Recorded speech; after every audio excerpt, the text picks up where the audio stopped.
जय श्री राधे। राधे राधे प्रिय साथियों, आज आपके समक्ष वो प्रसंग प्रस्तुत करने जा रहा हूं साथियों, जो आज तक किसी ने नहीं बताया होगा।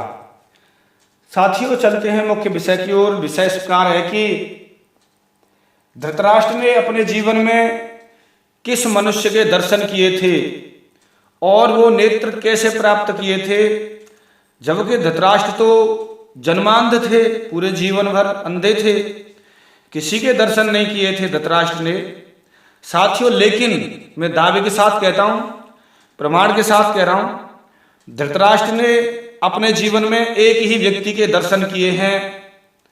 उस किसके दर्शन किए हैं, उसी विषय को साथियों मैं आपके समक्ष प्रस्तुत करने जा रहा हूं।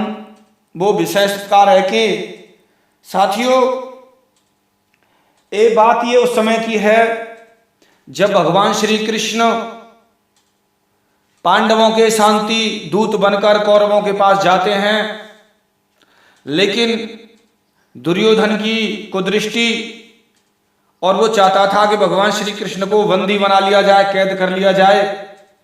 भगवान जानते थे मन की उसका उत्तर मेरे पास है। तब भी दुर्योधन की कुदृष्टि देखते हुए उन्होंने अपना ये रास्ता अपनाया। तो सभा में बहुत कुछ समझाया लेकिन नहीं समझा, अंत में कैद करने का प्रयास करने लगा। तब भगवान श्री कृष्ण जी ने अपना विश्वरूप दर्शन कराया, विश्वरूप दिखाया, दिव्य रूप। इतना दिव्य रूप भयंकर साथियों, क्या कहा जाए। ऐसा देखकर विपक्षी वीरों का विनाश करने वाले भगवान श्री कृष्ण उच्च स्वर से अट्टहास करने लगे साथियों। हंसते समय महात्मा श्री कृष्ण के अंगों से विद्युत के समान भयंकर बड़े बड़े देवता आग छोड़ने लगे। ऐसा लगता था कि भगवान श्री कृष्ण के शरीर में कितने देवता हैं और लोकपाल उनकी भुजाओं में स्थित थे। मुख से अग्नि प्रकट होने लगी। आदित्य साध्यगण वसु अश्विनी कुमार इंद्र सहित विश्वदेव यक्ष गंधर्व नाग आदि सभी उनके अंग से प्रकट होने लगे। साथियों, मैं यहाँ पर उस विषय को लंबा नहीं करने जा रहा हूँ, मैं अपने मुख्य विषय पर ही आना चाहता हूँ। फिर भी किसी की समझ ना आए कैसे कैसे, तो मैं थोड़े से नीचे से प्रस्तुत किया विषय को और आगे मैं आपको मुख्य विषय को ही प्रस्तुत करने जा रहा हूं साथियों। तो उस समय भीमसेन, युधिष्ठिर और माद्रीनंदन, नकुल, सहदेव भगवान श्री कृष्ण के पृष्ठभाग में स्थित थे। पांडव साथी थे भगवान श्री कृष्ण के। शंख चक्र गदाधारी भगवान श्री कृष्ण पूरे अपने अस्त्र शस्त्रों से लैस थे और फिर भी वो नहीं चाहते थे किसी के साथ में ऐसा किया जाए, लेकिन कृपा वर्षानी थी। चारों तरफ आग की लपटें निकलने लगी। कृष्ण जी के शरीर में भयंकर ज्वाला और उस आग को देखकर सबकी आंखें अचंभित हो गईं और बंद हो गईं, कोई नहीं देख पाया। लेकिन भगवान श्री कृष्ण ने इन चार लोगों पर कृपा दृष्टि वर्षाई थी।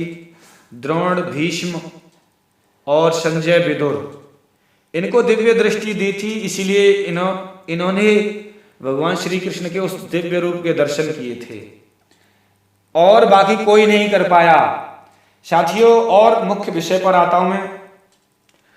उस सभा भवन में भगवान श्री कृष्ण जी के दिव्य रूप को देखकर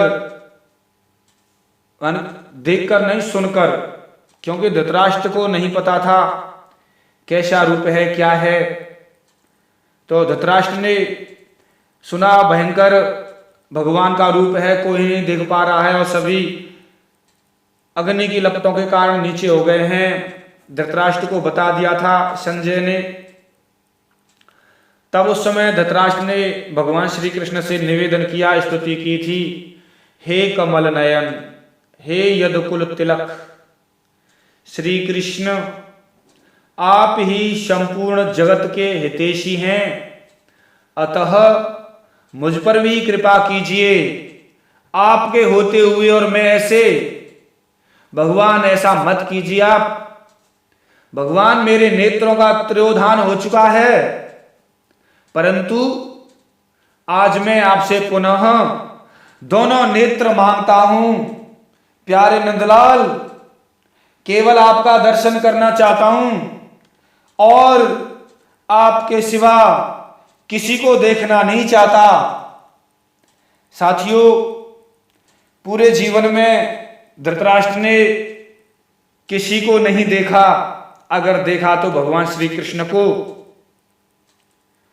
और धृतराष्ट्र जी कह रहे हैं भगवान आपकी कृपा बरस जाए तो। तब भगवान श्री कृष्ण बोले धृतराष्ट्र से, हे कुरुनंदन, आपको मैं दो अदृश्य नेत्र देता हूं, आपको वो नेत्र प्राप्त हो जाएं। वो दिव्य दृष्टि दी थी, वो अदृश्य नेत्र दिए थे, जिसके कारण धृतराष्ट्र ने भगवान श्री कृष्ण के विश्व रूप का दर्शन हुआ और दर्शन किए। दर्शन करने की इच्छा से दो नेत्र प्राप्त किए थे और भगवान श्री कृष्ण के दर्शन किए। साथियों, धृतराष्ट्र जी ने अपने जीवन में किसी के दर्शन नहीं किए थे, सिर्फ अगर किए थे तो भगवान श्री कृष्ण जी के, और उन्होंने ही वो दिव्य दृष्टि, दिव्य दो नेत्र दिए थे भगवान श्री कृष्ण जी ने और अपने दर्शन कराए थे। ये साथियों एक विशेष रहस्य आपके समक्ष प्रस्तुत किया, क्योंकि धृतराष्ट्र ने अपने जीवन में किसी के दर्शन नहीं किए थे, क्योंकि वो जन्मांध थे। भगवान श्री कृष्ण की कृपा हो गई और दो दिव्य नेत्र दिए थे, उसके कारण भगवान श्री कृष्ण के दर्शन किए। साथियों, प्रमाणिक है। और साथियों, विषय और मैं बताना चाहता हूं, आपके समक्ष रखना चाहता हूं मुख्य विषय कि धृतराष्ट्र का पूर्व जन्म क्या था। साथियों, धृतराष्ट्र का पूर्व जन्म मैं आपके समक्ष प्रस्तुत कर रहा हूं।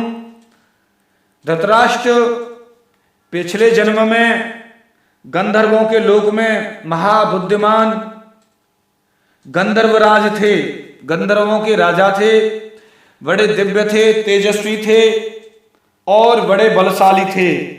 उनके बल का कोई ठिकाना नहीं, लाखों हाथियों का बल था उनमें, और वो बड़े अच्छे भक्त थे और उनकी भगवान में निष्ठा थी। वो चाहते थे मैं किसी तरह से भगवान के दर्शन करूं। तो साथियों, उन्होंने भगवान की सेवा के लिए, भगवान के दर्शन के लिए यहां पर धृतराष्ट्र के रूप में अवतार लिया और धृतराष्ट्र के रूप में जन्म लिया। वे गंधर्वराज नाम से विख्यात थे, गंधर्वराज धृतराष्ट्र। उनका पिछला नाम भी धृतराष्ट्र ही था। जो गंधर्वराज थे उनका नाम भी धृतराष्ट्र था और इस जन्म में भी वो धृतराष्ट्र हुए। दोनों जन्म में एक ही नाम था। साथियों, ऐसा हो जाता है और होता भी है, जैसे कई प्रकार उदाहरण हैं, वो इस समय देना ठीक नहीं लगता है। तो धृतराष्ट्र के नाम से विख्यात हैं वे ही मनुष्य लोक में धृतराष्ट्र के रूप में अवतीर्ण हुए। साथियों, ये मैंने आपको बताया कि धृतराष्ट्र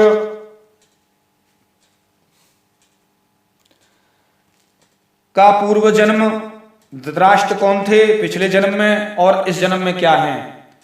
धृतराष्ट्र पूर्व जन्म में गंधर्वराज थे और इस जन्म में दुर्योधन के पिता धृतराष्ट्र हुए। साथियों, मेरे चैनल की पहचान है एक ईमानदारी, एक सच्चाई। मैं ऐलान के साथ में अपनी बात प्रस्तुत करता हूं। कभी भूतो न भविष्यति, कोई भी गलत नहीं हो सकती, यही मेरी पहचान है। साथियों, आप सबका बड़ा स्नेह प्रेम बरसा इस चैनल पर, बड़ी कृपा बरसाई है। आप सबने बड़ा आशीर्वाद दिया है और इसी प्रकार सब्सक्राइब करते रहें। और मैं आपका साथी, ब्रजरस दास।